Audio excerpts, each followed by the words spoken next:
We were just talking about struggle meals and also like ordering takeout and stuff. What's your struggle meal?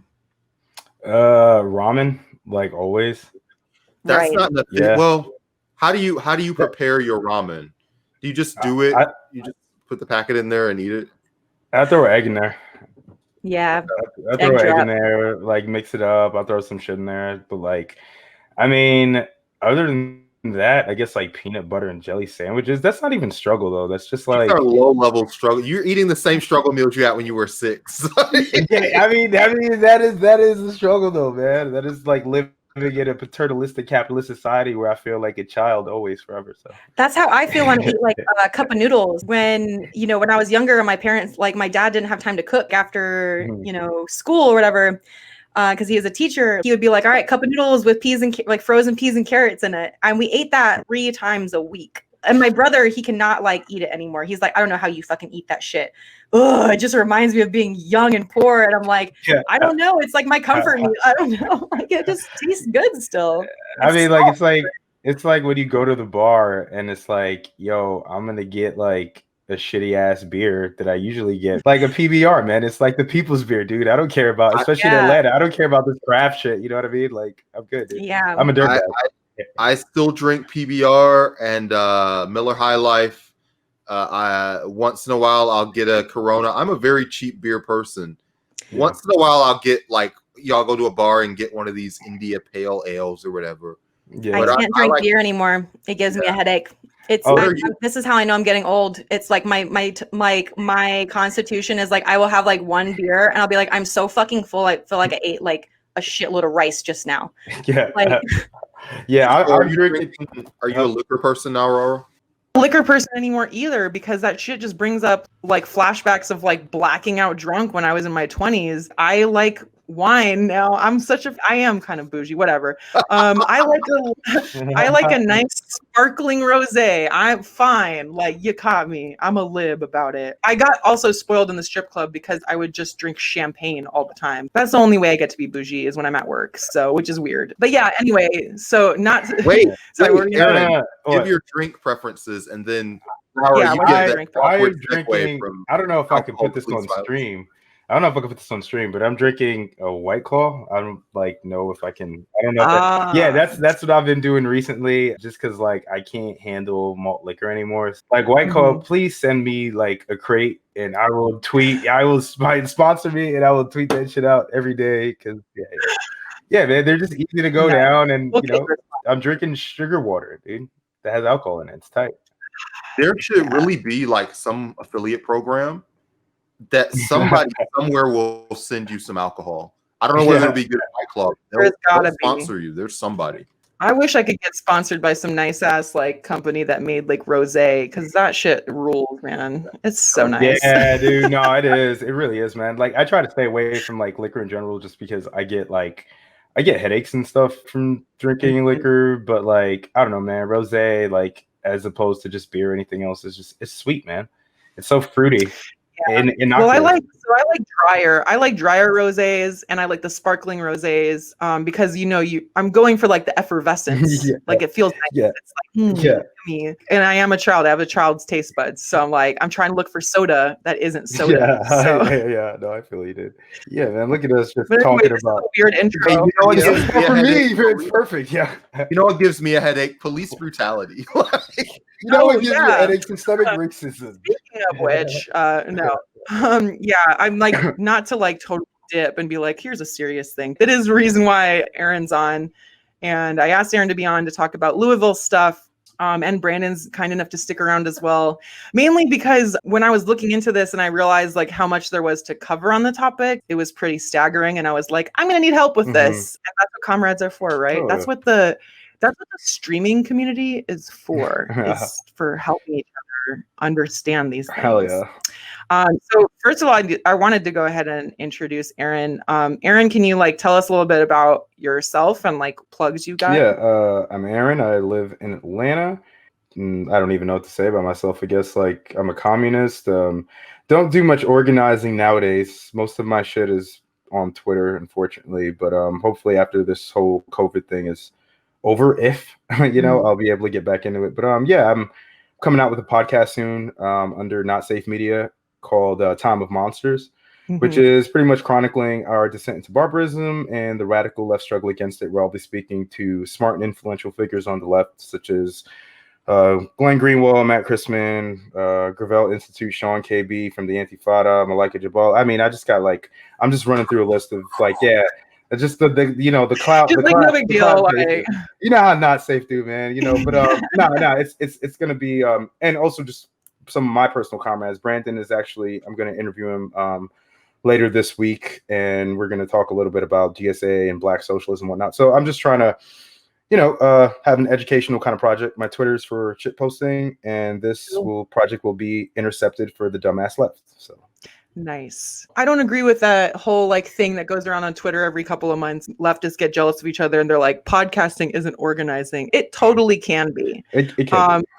It can be educational. It can be, providing catharsis for your comrades is very critical. It's not all just us going on Zoom meetings and fucking like doing boring shit. It is like being there for your buddies and providing a shoulder to cry on and people to talk to and community. Yeah. So community is important. So don't ever talk yourself down like that on my stream. Posting is practice. You're right, Rara. Posting is practice. It can be practice. I'm not saying that everybody out there, especially my detractors, they are not doing organizing. No. They're counter-revolutionaries. They're counter-revolutionary. It is known. I actually heard that anybody who does not hit retweet when you are posting a new episode is counter-revolutionary. Is my ideological enemy. Yes. So tonight, the reason why we're having this kind of panel is because we wanted to talk about the stuff in Louisville, which I just learned how to pronounce properly because I am not from the States. So I always thought it was Louisville. I was calling it Louisville. It's like Louisville. Like pronouncing it real white. So it's pronounced Louisville. And I might even be getting that wrong. Like Atlanta. Yeah. Okay. No, Hotlanta. People are getting mad about that.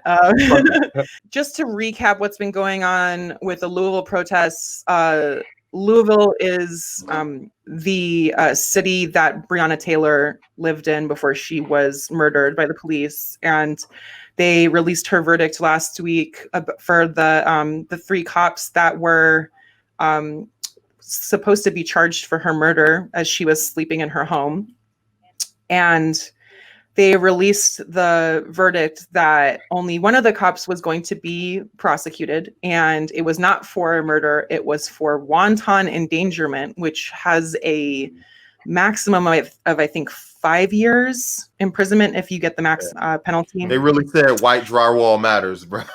Dead ass, bro. Yeah, they said it with their whole ass chest. I want to let y'all talk about this more because I don't want to I don't want to, take up too much of the air in the room about this. The protests are like basically, so basically when they released the verdict, they already had National Guard in place to basically, because they knew they fucked up preemptively. And what they wanted to do was stop any kind of riots from happening. Not stop, but they just basically wanted to punish anybody that was going to act out because of this verdict and punish the community further instead of just doing what was right and, charging 3 officers for murder. So some of the updates on the protests, and I don't know if y'all have heard about this, but one of the state representatives, Attica Scott, she was arrested before the curfew was implemented on Thursday night, and she was charged with a Class D felony. So if she's convicted, she loses her right to vote and hold public office. 30 other protesters were arrested that night. And on Sunday, a Black man's body was in the street, and it apparently had been out all night after the cops had apparently shot him. So this is what's going on right now. Oh, and their body cams were turned off, of course. So I just want to give it all over to y'all and just get your opinions on what's going on right now and the conditions there. I mean, I don't know, man. Whenever this stuff happens, these, we were talking about a little bit in the stream earlier, not safe for Wonks, but whenever these things happen, there's always this numbness that I kind of feel where it's well, I knew it was going to happen, and then the next day is utter rage. And I think what's most insulting is the wanton endangerment. People were saying on Twitter that pretty much she got charged for the bullets that didn't miss her body. I mean, Hankinson, I think his name is Brett Hankinson. He he was reprimanded in 2019 for I think it was excessive force or something like that. So like this is a guy who, and this often happens with police departments, this is a guy who had prior complaints pushed against him, and and this happens, right? This is the natural result when you keep these people on the force, right? And I was watching the stream that night of the no indictment from Concrete Reporting on Twitch. Recommend people follow them as well if you kind of want to see some on the ground stuff. But essentially what the cops did when they declared the curfew was that they told people to go home. Protesters are trying to leave, and they kettled them onto a street right in front of the police station. And I'm watching this like live as it's happening, and they told them to sit down and were not pepper spraying them, but using pepper balls, So people are sitting down while being arrested, while also having to deal with and if you've never been pepper sprayed before or anything like that, or tear gas, like that shit makes it incredibly, difficult to breathe, to see anything. And just the way that, again, like you were saying, Rara, just setting up barricades, and preparing and putting the state in a state of emergency and preparing for this no indictment was just, it's insulting. And coming from David, what's his name? David Cameron, he's a black AG of Kentucky, right? He was on Trump's shortlist for a Supreme Court nomination. It's just like that to me makes it equally disgusting, So, I don't know, man. I don't know where the protests go from here. It just seems like we're seeing this completely authoritarian, fascistic crackdown on protesters, and I don't know, just shout out to all my comrades, in Louisville. Yeah, thank you for anybody that's on the ground right now doing the damn thing. We appreciate you. We're here for you. And I'm going to go ahead and put up a banner for the bail fund for Louisville. It's thebailproject.org, and you can go ahead and donate to that. Yeah, one of the things that struck me the most about the way they set this up before the verdict, and I made a tweet about it. They chose to bring in the National Guard, to activate all these cops, to arm all these cops. The fact that they could even arm all these cops is ridiculous to me, but they chose to activate all these cops and National Guard and put all these resources towards preventing protesters from expressing themselves and even just gathering peacefully. How many millions of dollars did they throw at this one night instead of just convicting the people that were guilty of it? Yeah. They are oppressing an entire population, thousands and thousands of people, so that they could protect 3 cops. If people tell you that they're not convinced that we live in a white supremacist state, they're just not. They're delusional, and they're lying. And you can just look from a mathematics perspective about how much it actually costs to uphold white supremacy. And you can see that it would have been less expensive to just prosecute them properly. Yeah. They chose the more expensive, destructive option because they don't care about Black lives. They don't care about protesters. They don't care about justice. So it is really hard to fucking synthesize that as a person. So I can only imagine what it's like for the people that live there, because this is obviously not the first time that a Black person has been shot and killed by the cops. It's not the first time that a Black person's been shot and killed by a white person. There was that Kroger shooting in 2018. It was a white guy who killed 2 Black people. And one of the people on the ground that was in the shooting, the shooter came up to, I think it was a woman. The shooter came up to the woman and said, if you don't shoot me, I won't shoot you. Whites don't. Yeah, exactly. Whites. We're on the same side type of shit. Yeah. That was 2018. And that was in Louisville. And I just want to touch on this a little bit because it's it's important to know that these tensions don't just come out of one event. This is cumulative. This is a whole history of white supremacy, and it's reaching the head. I just wanted to add another note about the Black man that was left on the street on Sunday night. The body cams, of course, were turned off by Louisville PD, so there's no evidence of what really happened. And this person, this guy, he was known for giving cops free meals at his barbecue restaurant. It does not matter if you're friends with these people. It does not matter, like, if they're civil to you. They are the enemy, straight up. The thing that actually stands out to me about the background of that shooting is the drug war. Because the thing that actually is in the background of all of that is the no-knock raids. Are you trying to Zoom me, Rara? I hear that you've muted yourself. You've blown the stream up. Boomer brain strikes again. Sorry. Boomer brain. Okay. But yeah, the no-knock warrants, all of that has its roots in the drug war of the late 80s, early 90s, and kind of like the Joe Biden era of American politics. Was, they would go to a place and they would knock and they would get, their identify themselves. And if you've seen Goodfellas, Henry Hill runs to the bathroom and gets the big bag of cocaine and flushes it down the toilet. And people were like, well, we can't have this. People can't just flush the drugs down the toilet and have there be no evidence. And also, they're worried about, will someone shoot back if we say that, like, the police are here? So that's part of the political impetus for no-knock raids.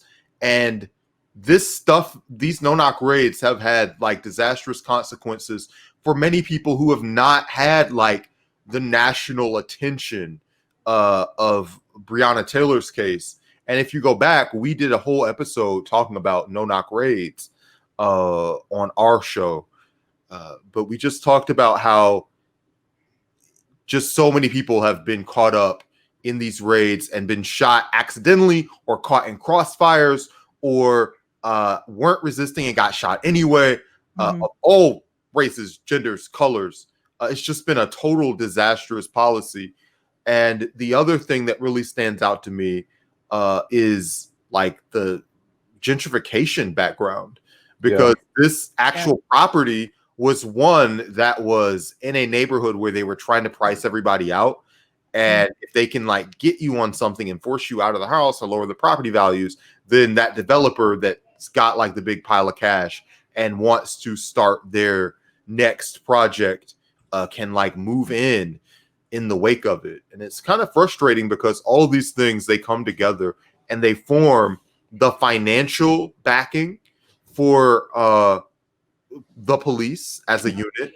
And they also form, like, the propaganda backing through, the media. And between that and the physical arm of that, which is like stuff like the drug war and no-knock warrants, which they all kind of feed in on each other. And they create, like, a population that's afraid, that is willing to spend money that the city doesn't have on brutal tactics that don't help any of the population and cause harm to just a smaller slice of the population, and doesn't really do much for, like, the people of the city or the state as a whole.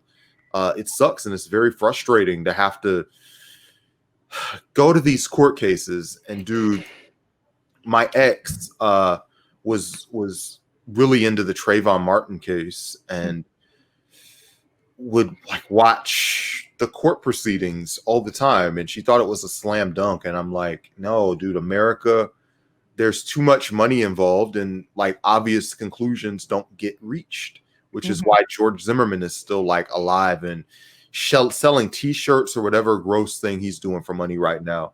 Right. Yeah. It's a real bummer, man. It's a bummer. Yeah. I want to touch on the gentrification aspect because, we're talking about Louisville, but we live in Atlanta, and I'm sure you guys saw that story recently of that APD officer who left the force because he was being forced to pretty much write tickets and, execute warrants and things like that, and harass people who lived in this Section 8 housing, because the only way for developers to kind of claim that, like, that property and that land for development, especially if you're on Section 8, right, is if residents there are convicted of a felony, right? Like, they tried many different things to try to get those people out, but essentially, like, unless you commit, a felony in public housing, that's the only way that, like, you can be evicted, right? And I think this is a part of like as a Marxist, right? As a historical materialist, this is a larger continued project of settler colonialism, right? Yeah, It literally is terrorizing and wiping people out, even if it means there's collateral damage, as there was in the case of Breonna Taylor, where Hankinson shot 10 times, and some of the shots went into an adjacent apartment where there was a pregnant woman as well, right? So, and it's not even about whether individual police are bad, right? Mm-hmm. But again, as you were saying, Brandon, this is what fascism is when you have the financial backing of real estate capitalism that is using these special bodies of armed men, that's law enforcement, to gentrify neighborhoods. It's not just a boutique coffee shop, or a vape shop going up in your neighborhood. It actually affects like the material lives of people, going so far as to claim their lives for fucking nothing at all. And the thing that's really tragic about it is, and you can speak to this as being an Atlantan, is people are happy for those things when they first see them. Like regular people, like if you talk to your mom or your uncle, or you go to a barber shop, any of this stuff like that they see, they're like, yeah, cool. It's good to have some nice shit in my neighborhood. Yeah. So when they see that first house, they're like, yeah, cool. When they see like a CVS, they're like, yeah, cool. It's not for like a couple of years when other things start going up in price and they can't afford to live there. And obviously, gentrification is like a decade-long project, really, in most neighborhoods. But it's not until your prices start going up that you're like, wait, what's happening here?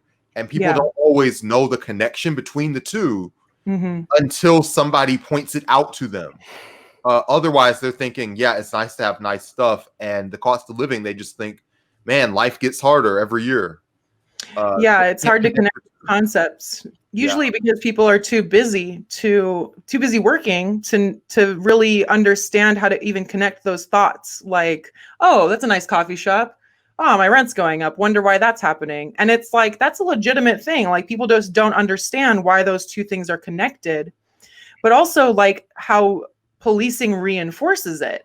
Because like when I was researching this, and I found this article about how the gentrification project for that particular area in Louisville was like the family, the lawyers for Breonna Taylor's family are saying in court documents that this police squad, place-based investigations, that's the name of the police squad, which just sounds like a fucking nightmare, right? Like place-based investigations, this police squad deliberately misled narcotics detectives to target a home on Elliott Avenue, leading them to believe they were after some of the city's largest violent crime and drug rings. So we have the police weaponized, like pointed literally at these communities and told, get them out of here. Here's what I'm wondering, like, I don't know that they're explicitly told that that's what they're doing, but the fact that that is what they are being used for, I think is probably why that guy ended up leaving the force, right? Is because he realized that he was being used by these development companies and by the cities and by the city council people that collude with them to like enable this kind of shit. And it's really scary because it's like, I mean, I've lived in Atlanta for 4 years, and my neighborhood's being gentrified, and it's very fucking scary. I just came from there this morning, man, because my ex friend lives over there, and I'm there all the time, so I like see it. And I just want to add, Rara, like that article that you were talking about that you sent us earlier. The city moved to purchase her ex-boyfriend's home, and the fair market value of the home was $17,000 and $17,160, and they ended up purchasing it for $1. That's like if you need like any more reason to believe that a lot of what is happening now with all of these, I mean, Trayvon Martin is another example, right? Kyle Rittenhouse is another example. When Kyle Rittenhouse says, or Trayvon Martin as a neighborhood patrol or whatever like that, right?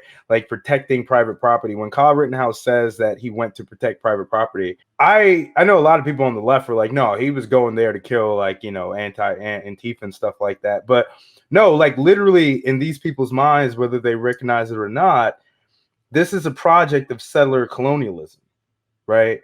Like this is why you cannot separate class and race in this country, because it is all this continuous project of liquidating undesirable people from previously disinvested in and newly found invested in, right, neighborhoods. This is why you see around the Beltline in Atlanta, man, you see heavier policing now, right? You have been seeing that the past couple of years, you know. So I mean, what we say, like in, you know, the housing rights advocate community, I used to work for a Housing Justice League of Atlanta, is that we want development without displacement, right? Right. That's what we want, right? Because it is possible. It is possible. Yeah, it is. But we see it all the time in this country, how it's just done with callous disregard for the people that have lived there their whole lives and like have had families that have lived there for generations. And that is like why when we say capitalism is violence, like this is what we're fucking talking about as communists, because any kind of system that prioritizes development for development's sake and profit for profit's sake is bound to lead to violence against the most poor people, and usually because of capitalism and because of settler colonialism, usually brown and black people. Exactly. There's this term that I like a lot, and I'll DM you, man, the PDF, but it's called Necro Capitalism. Ooh, I like that. The neoliberal, I guess, iteration of it is just literally just, and capitalism has always been based on that, but now especially it's a market of death, right? It really is a market of death. First of all, necro capitalism sounds very much like a fetish. It sounds like a theme night at a strip club. Sounds like a dope Twitter handle. Like, I was gonna say it sounds like a D&D like subclass. I'm a necro capitalist, actually. Step up from anarcho capitalist. Fucking psycho. Hybrid classes are not allowed. I want to, if y'all don't mind, I want to read this comment. Okay. Regarding the drug war and police is pushing gentrification and capital interests in Kentucky. A quarter of black people in Kentucky cannot vote. It is the most disenfranchised state for black Americans. And, you know, they use felonies and convictions and things like that as a way to like keep you from voting. Breonna was definitely a casualty for profit's sake. I guess that may be a totally different conversation. I don't know. But in states like Florida, Kentucky, Georgia is also, you made that list. Georgia's on that list too. The prison system is also used like convenient bonus. You're no longer like a citizen. You still have to pay taxes. You still have to pay in. But in terms of like, what are your rights? They're severely diminished. And to make things harder, it's harder to get a job when you're out of jail because somebody will compare you to somebody that's like, well, this other person doesn't have a record, so I'll just pick them. Yeah, and like what's happening in Florida is a good example of how even though they're trying to make pushes for rights for ex-felons to vote, they now implemented. I was talking to another activist about this, and I can't remember exactly how this worked, but they basically said you have to pay all of your court fees before you can even vote. So after they had passed that felons have the right, convicted felons have the right to vote, the state was like, no. Like, you're gonna have to pay for this shit. And so it's like every time we try to make this is why incrementalism is a failing. It's a failing idea in my mind, because for every incremental change, for every step forward, we get like 10 steps back. Because who's gonna want hundreds, thousands of dollars in court fees so they can vote for Joe Biden?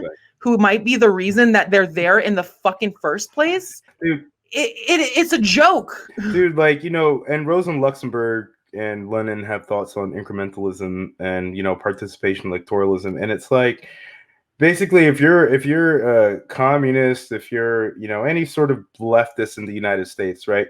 Like, let's be real with each other. The best that we can hope for is some sort of social democracy, right? Mm-hmm. The best that we can hope for is kind of Bernie's platform, right? But at the end of the day, I think what drives us is the understanding that incrementalism and these reforms tend to institutionalize themselves, right? And they often do, especially from liberals with their moralizing good intentions, as we were talking about earlier with sex work, right? And some of these anti-sex trafficking bills that people like ghouls like Kamala Harris have championed, it's an authored, it's just no, dude, these actually make the material conditions worse for people, right? They actually do. I mean, I don't know, man. I think, and we'll get into, I guess, the history of Louisville too, but it just sort of reminds me of like Atlanta is the city that's too busy to hate, right? That's what people have often called it. And Kentucky, just historically being like a border state, like the racial relations in Kentucky seem to be one of either like accommodationism, right, or like this idea of polite racism, right? And like Black people in that city have for so fucking long been expected to just kind of like get along, right, and acquiesce to white leadership in fear of retaliatory, like fascistic violence, you know? Yeah, absolutely. It's really interesting that you kind of bring that subject up and you talk about it, because I think,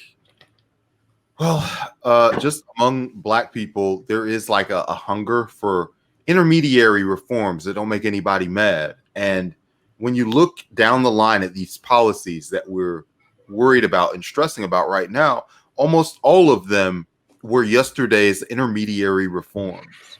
Like literally the Joe Biden crime bill in 92 was considered like an intermediary reform to what Reagan wanted to do. And Biden would brag sometimes, well, this is better than Reagan. But like the stuff that the Republicans wanted to do was far more openly brutal, right? Right. Considered this crime bill that for the last 25 years, people have been like, we've lost a generation to. That was considered like a moderate, sensible, incremental reform. Obamacare, which, you know, nobody, unless you're extremely poor and had nothing beforehand, or you're extremely well off and it didn't make a difference to you in either way, nobody's much better off for Obamacare, just in terms of, not nobody, but there's so much more paperwork that you've got to do. Something that's not nightmare household or your life. So there's this entire gap of people who are caught in the middle, where Obamacare literally just made it harder for them to get insurance that was more of a hurdle to get. Right. Those two, like, hey, that's a moderate, sensible, incremental reform. Don't ask, don't tell. Moderate, sensible, incremental reform. People now think of it as like an obviously bigoted law, but back in the Bill Clinton era, that was considered like progressive. And that's the thing too. What kills me about it is like the crime bill was a compromise with the Republicans, which is just so screwed up to think about, because all the damage it did. That happened because people like Joe Biden, they wanted a middle ground between like absolutely barbaric and like basically letting things go on as much like as they were.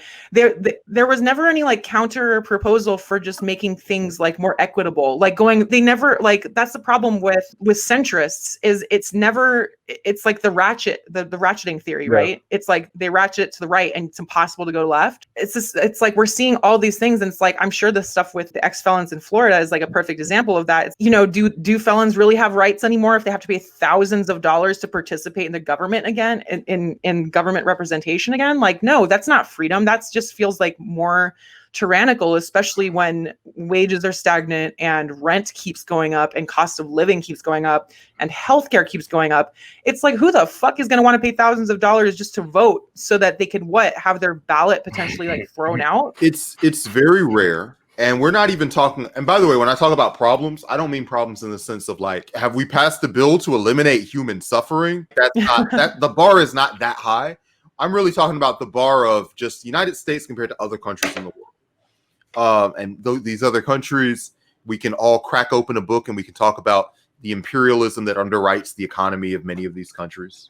Let's skip that conversation for a minute and just say that when we talk about the economy, we talk about criminal justice, if we talk about healthcare, if we talk about teachers in schools, we can literally look at our country and other countries that had the exact same problem to the exact same degree, and we can measure how the incremental American approach has happened. And as Aaron said, these incremental changes quickly institutionalize themselves versus other countries that just like made sweeping basic reforms that weren't didn't go through the American lobbying system of everybody with money carving out a special exemption for themselves and their political interests. And we can literally see the United States, despite having like this huge amount of wealth for the top 1%, look at any other metric that's a quality of life metric, that's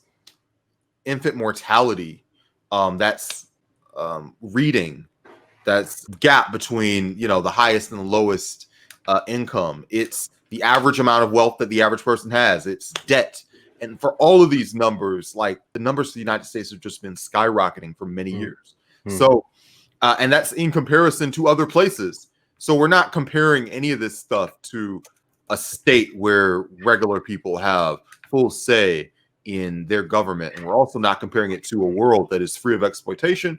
We're just literally comparing it to just across things that already exist. Imaginary border. Right. That's next door to you. Yeah. Because we have in the United States, we have like a country that is uniquely addicted to state violence. Like not just violence, but like violence that's perpetuated and supported and underwritten by the government and by the citizens. And it's not something that should be happening. It's also just like a philosophy of punishment. We don't have, as a country, like if there was an American culture, our American legacy is one of just punishment. Has nothing to do with our governing, has nothing to do with providing like quality of life for our citizens. It is literally, we are punishing the people that get out of line and aren't in lockstep with what we want. And it's just so fascistic, and it's so demoralizing, but it's also an addictive way of thinking, because I don't think most Americans really know what they would do with the freedoms that other countries have. Yeah. What would we do if we weren't working 40 to 80 hours a week? Yeah. People's imaginations in this country, especially if you were born and raised in the stateside, freedom is such a limited scope to these people. They can't imagine a freedom that's just not working your ass off. Yeah, I think too, this conversation. Or when they go ahead. Sorry, my cat's scratching. No, I think this conversation too covers like you know, I don't want to plug my own shit. I had a conversation with Matt Chrisman. I had a dope conversation with Matt Chrisman that you guys are gonna really like, all of y'all listening out there. Where we talked about the Civil War and the failure of Reconstruction and the, how can I say it, the prevention of interracial working class solidarity, right?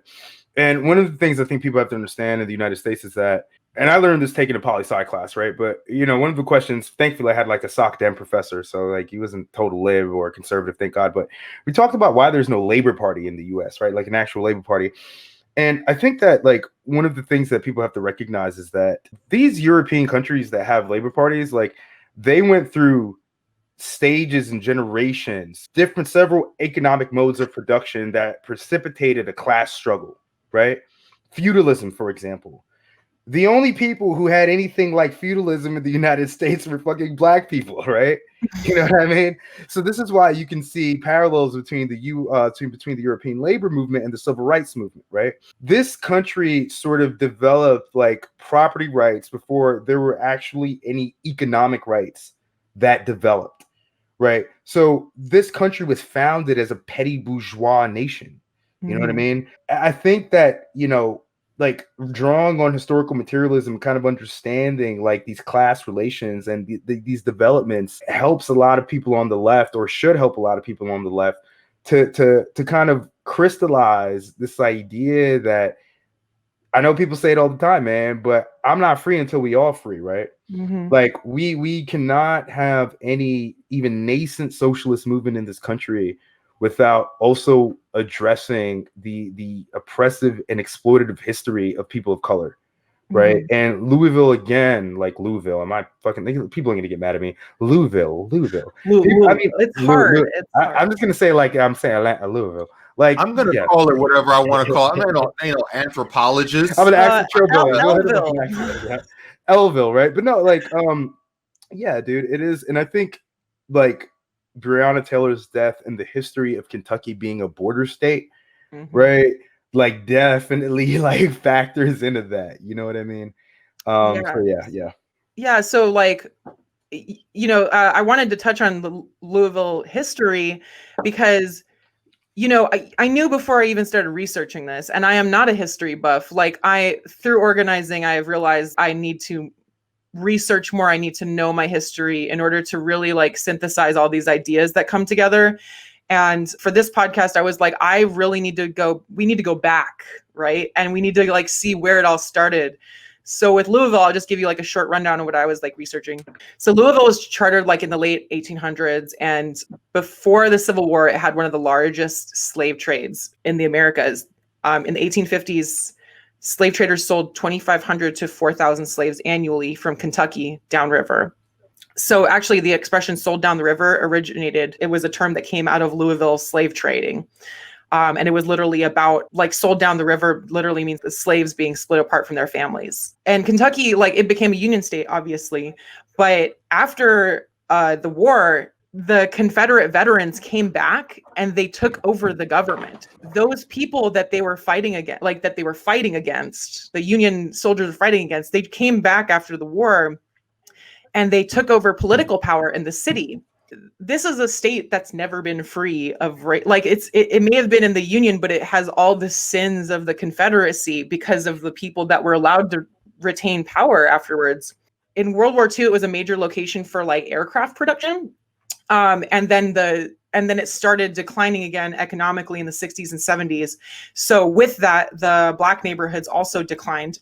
But then all of this development started happening and it started facilitating like expansion right into the suburbs and everything like that.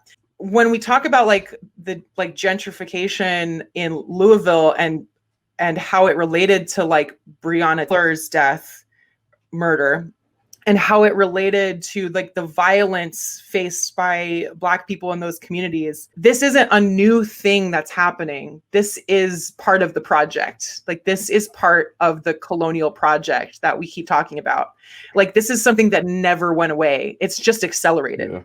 Yeah. The only difference is that we have the ability to see what's happening right now and have a documented evidence of what is happening. But it's always been there. Yeah, I just want to bring up like because I was looking at riots in Louisville, and there was Bloody Monday, August 6th, 1855, and it was on Election Day in Louisville where Protestant mobs attacked German and Irish Catholic neighborhoods, right? And this was precipitated by the Know Nothing Party, which was this weird political party that was like sort of social democratic, but they were also like rabid anti-nativist. You know what I mean? I think that Rara and Brandyn, we can see this on the level when we talk about so-called class reductionist, or I don't like that term, but you know what I mean, where we're talking about the friendly fash of the left, right? The supposed left. And even that sort of clash, and understanding that as a border state, the destiny of like Kentucky and Louisville was really in the hands of like a white leadership who wanted to maintain some semblance of a slaveocracy in the South, just by social relations, right? And also too, like Kentucky wasn't completely innocent, during the Civil War, because like a lot of other border states, like they were like literally fucking like breeding slaves, you know what I mean? And selling slaves. They were a slave market if they did not have actual slavery themselves to the Deep South, right? So all of that kind of history and the sort of abdication of any responsibility for like Black lives and brown lives in Kentucky obviously reverberates like to this day, right? Yeah. It's also like, I was really surprised when I was researching this because I was reading about segregation, during the civil rights movement. And even though, what was it, Brown versus Board of Education? Brown versus Board of Education, even though that was in like, 68, I think, it wasn't until 1975 that the county that Louisville's in was even fully desegregated. 1975. That to fucking me, insane, like, dude. We are so far behind when people like and this is not something I really hear from liberals at all, but like when I hear this from conservatives, it absolutely drives me completely mad. But it's like, slavery was 200 years ago. Like everybody's got the same rights now. And it's like, we live in a post-racial society, Rara. Yeah. And it's like, we had a black president. If you don't even have schools that were desegregated until the 70s, like that is not, everything's not just going to be fine after like 40 years. There's so much work to be done. But yeah, so the history of over policing in these communities extends so far back to like the beginning of the city, and also extends all throughout the 20th century, because in 1968, there were a bunch of protests. There was a protest led by the Black Unity League of Kentucky called Bulk. And they were protesting the possible reinstatement of a white officer who was involved, where the cops allegedly, I mean, let's be real, the cops brutalized 2 Black men during an arrest. So a bunch of people turned out, like hundreds of people turned out to protest the reinstatement of this white officer. And the mayor issued a citywide curfew. Almost 500 arrests were made, and 2 Black teenage boys ended up dead. This is in the 60s. Nothing has changed. When people like are critical of Black Lives Matter, and I just want to point them to every instance in history where this has happened over the past 200 years, where it's like, of course there's riots. Of course. Wouldn't you be if your entire existence and the existence of your parents and your grandparents, it was just a chain of brutalizing violence? And I don't have to explain it to you guys, obviously. Yeah. I think we all understand that. And y'all more than I do. It really pulls at me. There's so much ignorance in this country. There's so much propaganda in this country that obscures the truth, the truth is that this is an institutionalized violence. It has always been there. It is not a couple of bad apples. It is the whole damn system, and we got to shut it down. Yeah, man. And I think too, like there's like this really metaphysical aspect to it that just goes even beyond history, man. It's like motivated by it, but there's like this purchase in the like racial libidinal economy where it's like this ritualized murder and slaughter of Black people. And you can especially see this, like, just statistically speaking, right? This is not a hot take. Because white people constitute more of the U.S. population and cops are just like rabid sociopaths, white people just die at the hands of police officers more than Black people. But relative to their population, because they're only 13% of the population, Black people are killed more. But why don't we see these fucking videos often, right? Of white people being killed by the cops, right? It's not something that we see. And it just feels like this need to like kill and slaughter and continue this settler colonial project has such purchase in like this, like what I'm saying, this racial libidinal economy, you know, where I remember seeing, and it happens with Black folks too, right? Prominent Black folks, where I remember seeing this Breonna Con shit, dude. Yeah. Where people were fucking putting her face on a fucking flyer, like this was fucking like Bushwick, bro. Like the memification of her murder is one of the really most upsetting things about this whole thing too. Yo, by like Black people that I like Rhapsody is like a part of this Breonna Con event, and other like, you know, Black. I hadn't heard about the Breonna Con thing. That is really look gross. Up. Yo, it looks. Go ahead, Brandon. You look like you want to say. Go ahead, my brother man is shaving the beard. Good Lord. Unfortunately, we have a lot of Black people who only interface with like public activities through like the fucking capitalist mode. And as somebody who, I mean, I write advertising. I'm obviously not guilt free of this, but like you only like can think of this stuff in terms of event planning.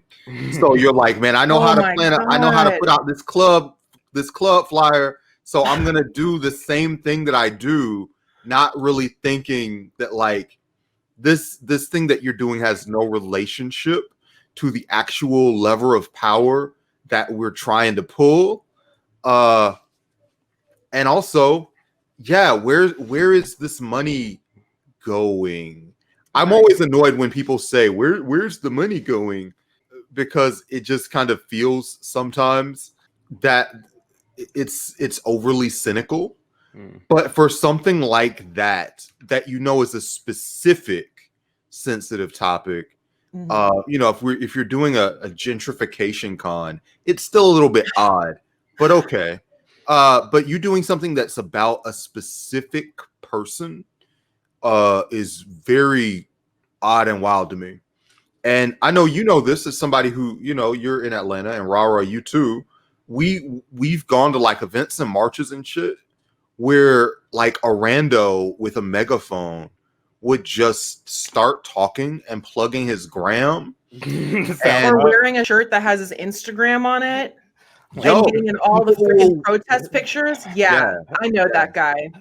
And he's not fucking, I'm sorry. Like, I know I don't get to say like, who's invited, but like, no, that's like that up. That pisses I'll say me it. off. No, that's fucked up. Some people just don't know it, like legitimately don't know any better.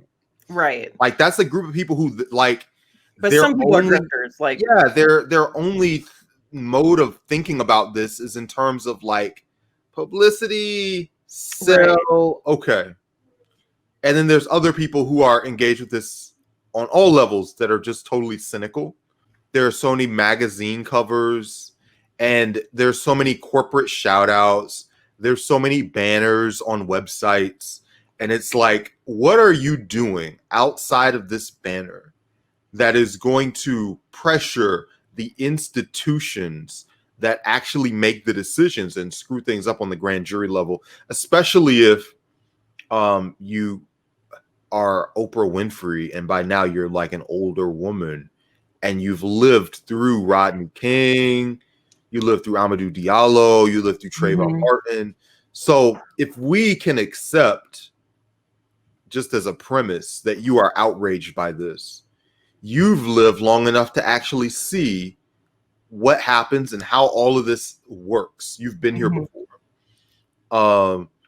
And you should know better than anybody else. And I think one of the reasons why younger Black folks are frustrated with older Black folks, you should know better than anybody else that the solutions that you're talking about, which are to stand in this line and get rained on for 3 hours to vote, aren't actual things that solve the problem, because you already did that for 20 years and nothing's been solved. Right. And we're having the same conversation over and over and over again. And it feels like, I understand like when Zoomer activists are pissed and they want to get out there and fuck shit up, or it's like, or just you're a regular person and you don't consider yourself an activist and you get swept up in it. It's like, of course you're not going to convince people that voting is the way to go, because it just feels so like, it feels so limp dick. I'm sorry. Like, it's just so shitty to tell people that are hurting that you just got to vote. Like, that is not it's not a very empathetic answer either. Like, it feels like they're just trying to shut you up. Did y'all see, I'm sure y'all saw, man, Ava DuVernay, the director of 13th. Can I read this tweet real quick? I'm not going to say any words that are going to get me in trouble. I'm just going to read this quote real quick, man. This tweet. She says, for those who hadn't been listening for the past 4 years, Trump just told you that he ain't leaving, that he is a white supremacist. If that doesn't get every American who is not white into overdrive to toss his ass, we may actually deserve what happens next. If he ain't leaving, then he ain't leaving. What do you mean? Bro, that's obvious.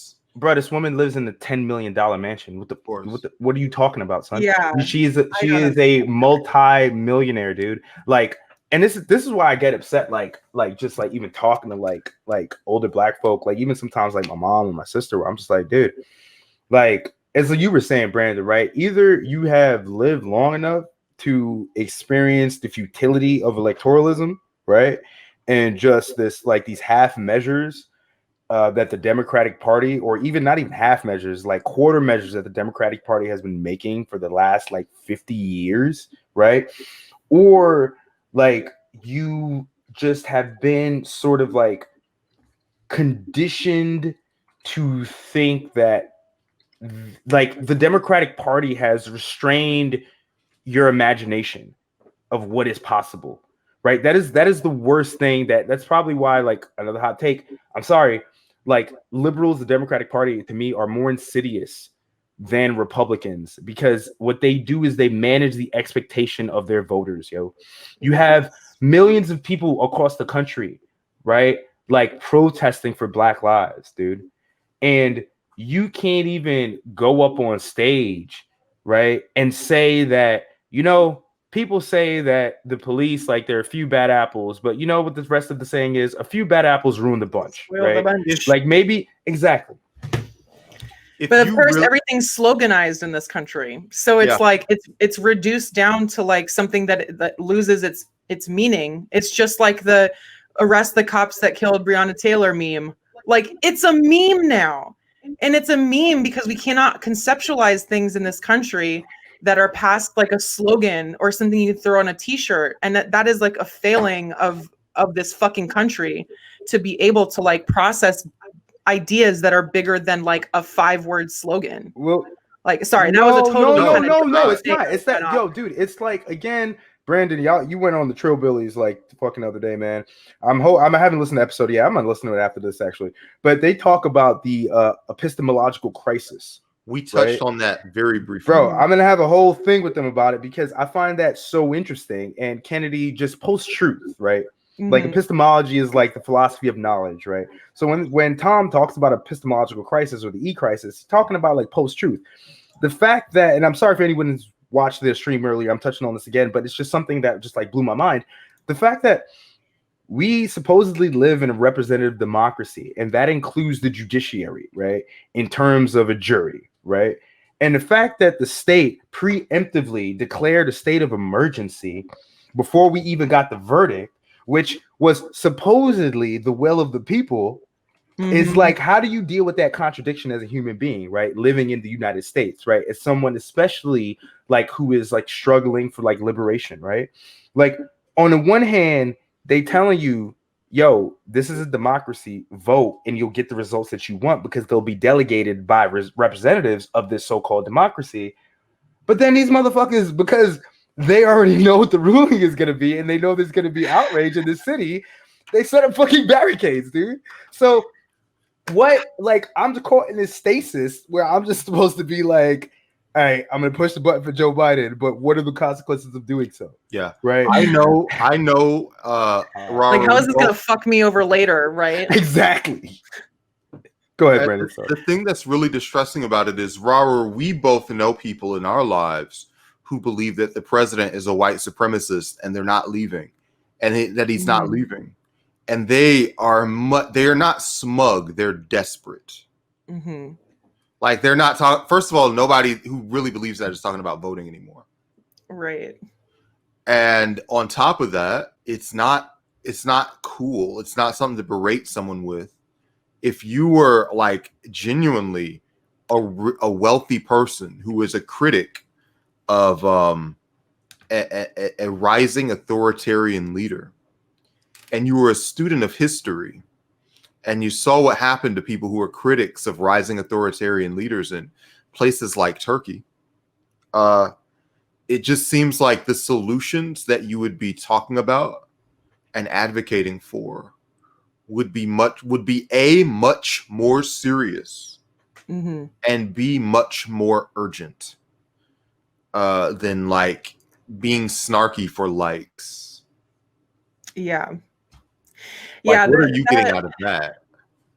That, and like this is a political, like, this whole stuff with Ava DuVernay is very baffling to me because she made the documentary series 13th about the modern day slavery system, endorsed by both Republicans and Democrats. How did you miss okay, this is why people are uncharitable towards her in this, is because you are just being purposely stopping us from having the conversation we need to have so that you can reinforce the system that you yourself have reported on and know the depths of its depravity. So when people are like saying, hey, fuck you, because that's the only response you can have to something like that, because you know better. Like, someone like her knows better. That is my problem with, like, it's my problem with rich liberals in general. To be clear, like, when I say, like, I don't think liberals are like our enemies, I'm talking about like poor liberals, because they exist and they're all over the place, right? Poor liberals are duped into this kind of fucking thinking by rich liberals. Yeah. Who fucking know better. That it's inexcusable to me. So when you see a post like this and you see a bunch of leftists respond with just like, hey, fuck you, it's because there's nothing else to say. You can't reason with that shut person. the fuck up. Like we don't like it's like it's a similar. Can you disappear to your mansion, please? Because like the rest of us are out here fucking doing the work. Just pump your money into whatever org and like leave us the fuck alone. But it's actively harmful to put that out into the world. We have Q would sometimes say libs with a lowercase L. Those would be like I like that thing. Yeah, the non-cancerous libs. He would just be like, and these are the libs, and they're the regular people that we're annoyed with from time to time, but is our potential base. They're normies. But they're victims of propaganda too. Right. Like that's really like they're normies, man. Right. Yeah, exactly. The non-toxic normal people who are like, my uncle's a cop and he's nice. And then you have like the capital L libs who are like disingenuous and they really like their tax cut. Hive. Yeah. Well, most of them. Those people are fucking insane. And they just want to keep their taxes low, and they are willing to drape themselves in whatever HR approved language. And we really just the left. I don't want to start a whole discourse, but when we got into discourses, we made a mistake because that's the enemy's playing field, man. Like academia is literally their specialty and just like capitalism specialty is figuring out something and sucking the meaning out of it. Like if a miniature version of this, that's all it is these days. Well, it's like go ahead, Brandon. A mini version of this is the word progressive. Oh my god. And a version I'm guilty of using that word a lot. A version of it this year is corporations using the word solidarity. Bruh, like the thing, man, is that like I'm a shout out a book, because I would need people to read this fucking book, man. It's called it's called Capitalist Realism by Mark Fisher. Rest in peace to Mark Fisher. It's an amazing book.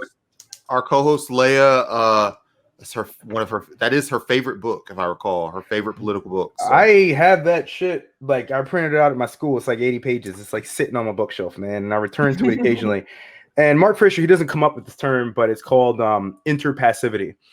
And what that essentially means is he uses the movie, because he was a cultural theorist as well, right? So he uses a lot of movie references and like music and stuff like that to pretty much describe or talk about late stage capitalism, neoliberalism. And this term interpassivity, he gives the example of WALL-E, where WALL-E, if you haven't seen that movie, is basically the story about this fucking robot who lives in like a post-human society where humans have left the earth to colonize space because there's just too much fucking garbage on the planet, right? That's a kind rendition of interpretation of what we're going to go through. But interpassivity is like you can watch a film like WALL-E, which is not explicitly anti-capitalist, but does have anti-capitalist themes with regard to overconsumption and consumerism, and you could pay for that ticket made by this multi-billion-dollar corporation and feel as if you are performing anti-capitalism itself, right? The prefix is sort of this interface, right, between media and yourself, and the passivity is the fact that you're not actually doing anything that's active, right? And liberals, I think, perform interpassivity. I mean, people call it virtue signaling as well, but I think interpassivity is like a great term because Netflix can have a category, like which they probably do now still, this is Black Lives Matter, where they have like a bunch of films with like black actors, directed by black people, produced by black people, about black stories. But that doesn't actually really do anything to change and shift the social consciousness, like the paradigm of race relations in this country. So like liberals, besides just moralizing, like they actually produce anti-capitalist, like anti-racist work without performing any anti-capitalist capitalism or anti-racism.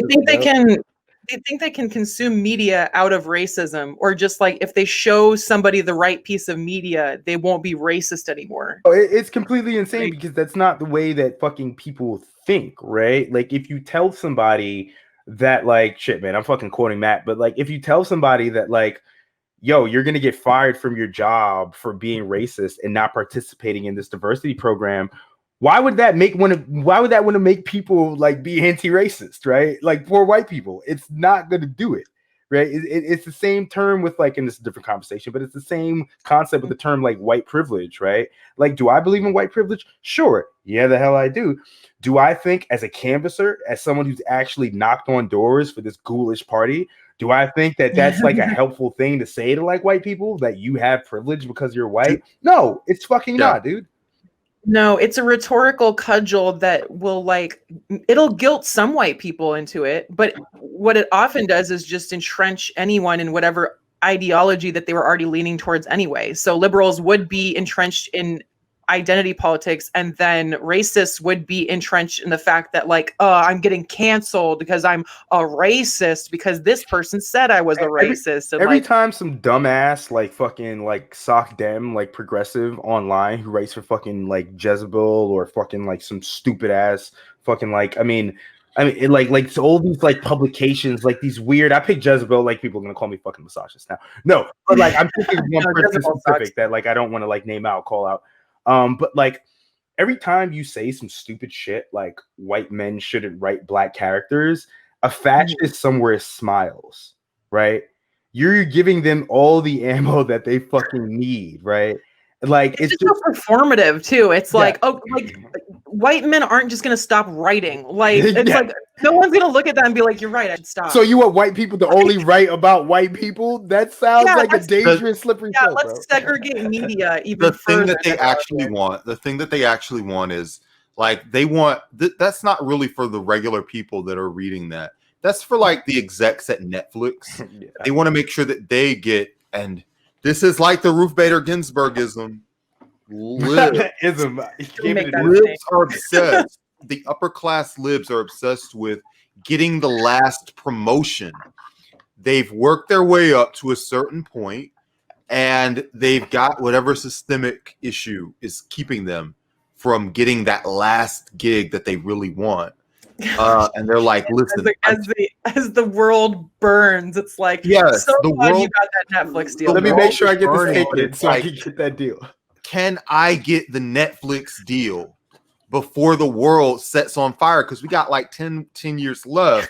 And if I can guilt at least one white person to dropping out of the line ahead of me, I can finally get my TV show made. Which is it's funny because that's every white racist fear about affirmative action. Yes, is that it's like someone taking their spot, right? Yeah.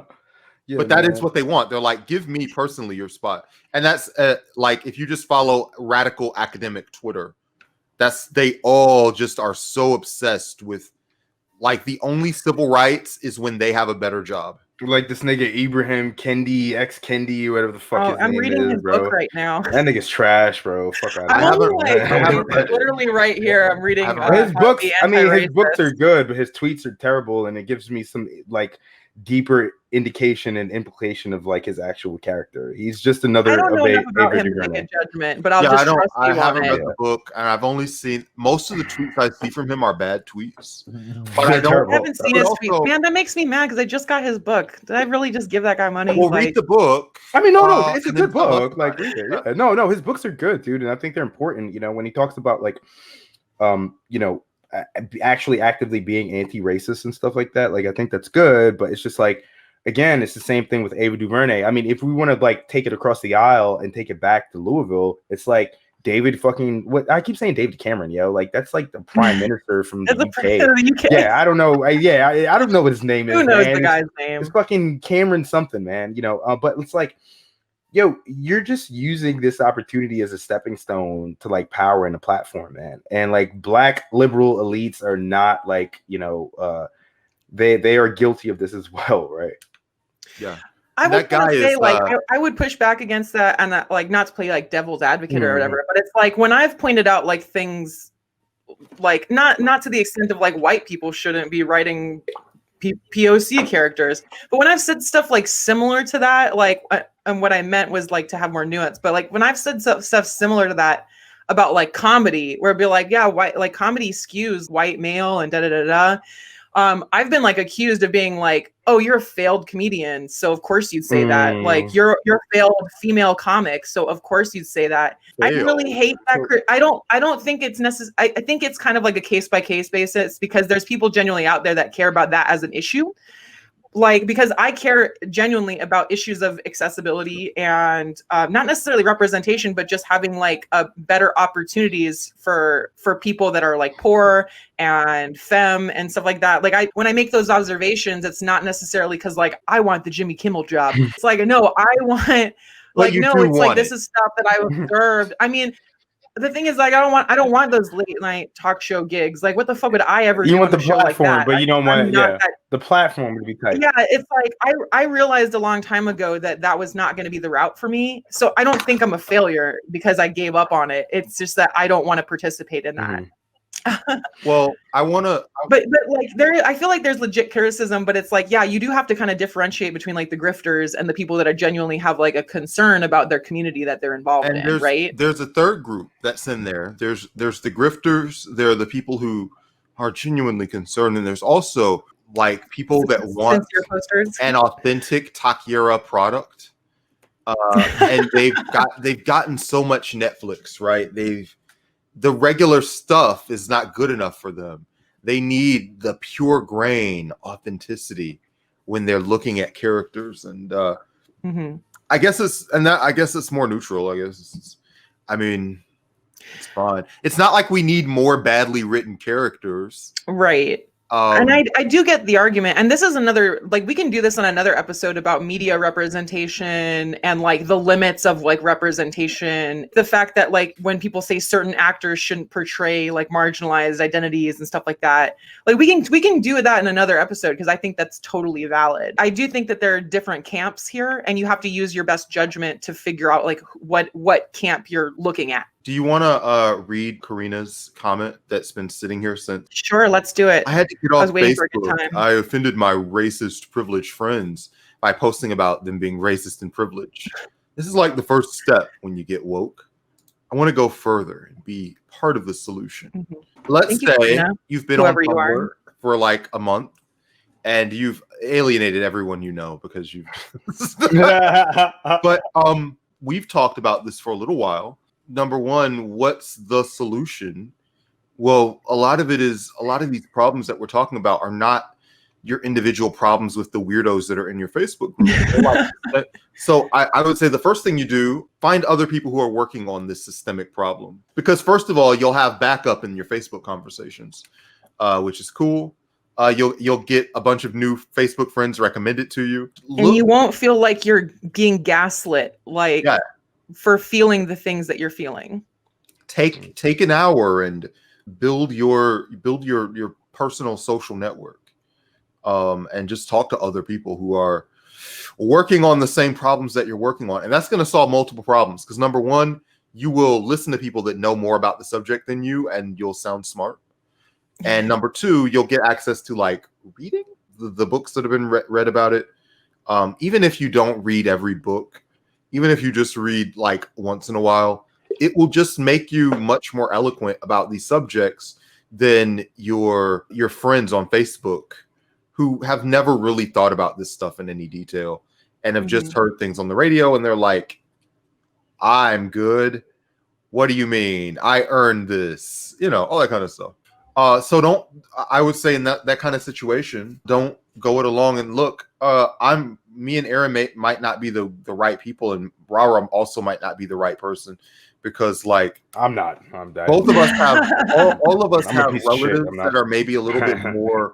We're not on that 101 level of like get with the program. Dude, is racism a thing? All of us like have family.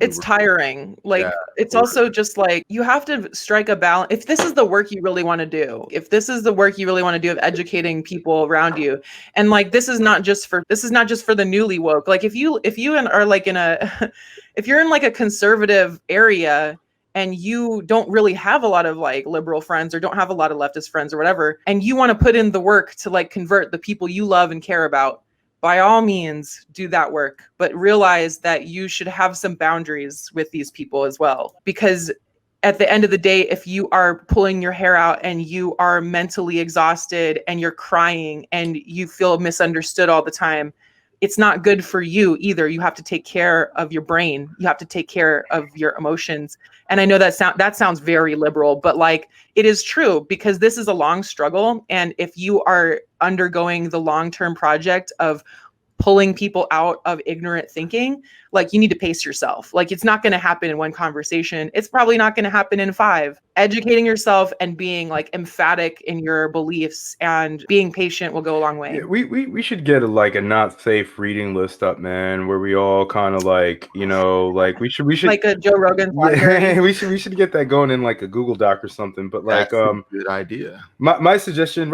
I'll write that down too, Brandon, as well. I'm right. We're all like, yeah, let's do shit. But no, like my suggestion with that as well too, with family members like that is, bro, like first of all, you meet people where they're at. You know what I mean? Yes, it can be, yeah. As a canvasser again for, like, I should be canceled for this, but as a canvasser for over 6-7 years for the Democratic Party, I have talked to tens of thousands of people, and I always try to. I don't do it anymore. Fuck that. But I have always tried to approach it as, I don't know who's going to be behind this door. I don't know their life. I don't know their lifestyle. I don't know the things that have given them certain political views. But I am going to, by listening, I'm going to intuit some sort of like, this is how I'm going to approach you and meet you where you're at. I'm going to meet you halfway, right?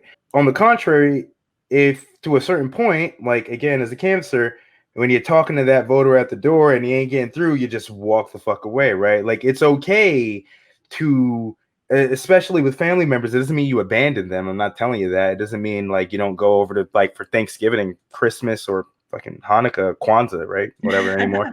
But like, I guess what I'm saying is that like, you just like, you don't have to talk about it, because for every family member that's like a fucking chud who you can't get through to, or like some fucking lib, like there's somebody that's going to be at the like checkout line at fucking like your local grocer or something like that, or somebody on the street who's going to listen to you, or sitting next to you on the bus that you can like talk to and reach, right? So like Rara said, right, like I've always said that this is like the never-ending battle, right? This is the never-ending struggle, you know what I'm saying? That's also the name of an Alan Moore Superman comic. It's very, actually, is it? Yes, it is. It's also the man who has everything, but whatever. I'm mixing things up. It doesn't matter. The point is that you meet people where you're at until you can't anymore, right? You don't exhaust yourself any further than that, Yeah, and you got to remember that whenever you're talking to somebody and you're talking to them on Facebook, or you're talking to them in person, or whatever it is, you are only like a small slice of that person's life. Mm-hmm. Unless you're fucking that person, you are not like an overwhelming figure in that person's like mental frame or whatever. You are like a little bit of noise, ultimately. Mm-hmm. So your goal is not necessarily to convert that person to hit your worldview. And even in a religious organization, you're knocking doors and you're talking to people. Your goal is not to convert somebody to join your religion on the spot, right? Your goal is really to have them talk to you again some other day. So really, when you're talking about like political messaging, your goal is, one, is to keep the line of communication open with that person. If your goal really is to have, conversations with them, and it's also to move them not from a 1 to a 10, but from like a 1 to a 3 or a 1 to a 2. So so a person who might not agree with the protests that are happening in Louisville can still be convinced that a no-knock warrant is a overreach of government power. Mm-hmm. And so if they get their bristles up about one thing, you can get them to say, well, do you think that the government really has the right to do this kind of action?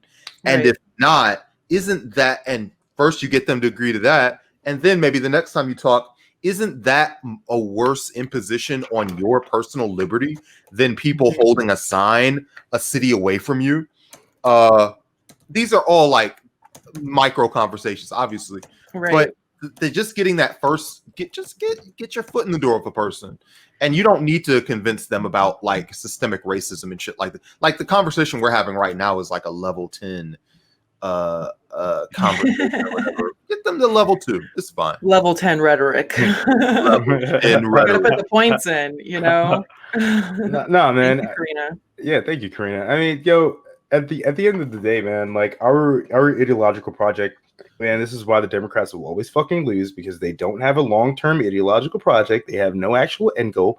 But as leftists, as communists, socialists, anarchists, our long-term ideological project requires us to actually like people to some degree, right? To try and connect with people to some degree, but to also be stringent in our values and in our positions, right? Mm-hmm. And to understand that, like, bro, you just move on to the next door, right? It's all you do is you move on to the next door, because I am a cautious optimistic, you know what I mean? I'm a cautious optimist, I say, right? I really do think that there are more people out there that would align with our views and our message. It's a long-term anti-capitalist, like, you know, emancipatory project than those that wish to do us harm, right? So, you know, you just be patient, man. You be patient and you try to meet people where they're at. Like, I used to work at a diner, man. And they used to call me comrade there and shit, because I call everybody I work, like, it's kind of like corny, I guess, but I call everybody I work with comrade. You know, it's part of the political education I do when I used to work in kitchens. And I would go up to like the grill dudes and I'd be like, bro, how much are those pancakes that you make, bro? And he'd be like, oh, like, I don't know, man. Look at the menu, $7. I was like, word. How much do you get paid an hour? How many pancakes do you make an hour? And he'd be like, yeah, damn, bro, like probably like 20. I'm like, word, bro. Interesting. How much are you getting paid? And this like, I'm just asking for no reason. For no reason. I mean, but this underscores surplus value, right? Mm-hmm. I mean, like, you can literally, like, in reading is, this is why we got to get this not safe for Wonks reading list too, man, as well. Like, reading is super important. Like, I'm not going to be the theory guy, but if you can apply that theory that you read to everyday conversations with people to make people understand how exploited they are, or if we're talking about a movement like Black Lives Matter, why defunding the police, abolishing ICE, these things are like necessary, like even just ending qualified immunity. You know what I mean? Like, these are just necessary measures. If you can do that, then, like, yeah, man. Like, I think that you'll be a good comrade and organizer. Yeah, this is I like the turn that this conversation took, because it's like ending on a much more positive place than we started. And I'm not going to be like the Posy Vibes only podcast chick, but like, I think it is. We need new sincerity. We need sincerity. I'm not a positive person. Well, we need. No, I'm a complete nihilist, yo. I'm a Posadist, so fuck all that. But like, no, I'm kidding. I'm not. But like, yo, we need some sincerity on the left. We need a new sincerity. Yeah. It's not a bad thing, yo. And it doesn't have to be fucking squishy, like kumbaya shit. Moralization. We don't have to do that. Yeah. We don't have to do that. Like, but I'm just like, I always tell people this: if your politics, if your ideology is rooted in love and respecting other people and wanting dignity for other people and yourself, that should be your compass. Like, that's your North Star, right? Love. That's what it is. And if you ever start doubting that, you got to go back to that and meditate on that and think about it. So I think this is a good place to like wrap this conversation up. I think we're going to end the stream early, but I want everybody to do one last plug before we go. So let's start with Brandon. Let's see. The Promised Land. You can go at The Promised Game on Twitter. That's going to be like really hot, like a week and a half from now. I got to move though. So I'm really working on that and getting myself settled in some new digs. I'm also Not Safe for Wonks at NSF Wonks. Fun place, fun things happening. And what else do I have to plug? You can just Venmo me at Brandyn. Yeah, just give us money straight up. Like, we're not trying to grift you. Like, we need the money. Like, grift it. All right, that's all I'm doing. What am I doing again? Oh yeah. Podcast. Yeah. My bad. I'm getting kind of drunk now. Okay, so I do have a podcast coming out. It's called A Time of Monsters. It's going to be talking to smart, influential guests on the radical left, journalists, organizers, about our descent into barbarism, the radical left struggle against it. I haven't launched the Patreon yet, and I'm not going to post it, but I just got a patron. I have 2 patrons so far because people have found me out. So if you want to become an early patron, exclusive news, you can go to patreon.com/AdamPod, like Adam Bomb. And yeah, that's what I got going on. Thank you so much for talking with me. And I'm looking forward to having y'all on as a guest again in the future and being a guest on your podcast as well. Oh, I'm already setting that up, dude. Like based on the conversation that we had like earlier today, I'm like, yo, like the first I'm about to do the whole podcast circuit again. I also want you to come on and talk about Star Trek. So we might need to do like 2 separate episodes. I think Star Trek is fascistic, actually. Like they fly around in ships. They're Navy. They're scientists that fly, military scientists with guns on their ships. I'm a Trekkie, but like they're I don't know how comradely they are when you look beneath the veil, you know. So I thank y'all so much, and we'll see y'all again. And I'm gonna do my plugs as soon as I remember y'all. Peace.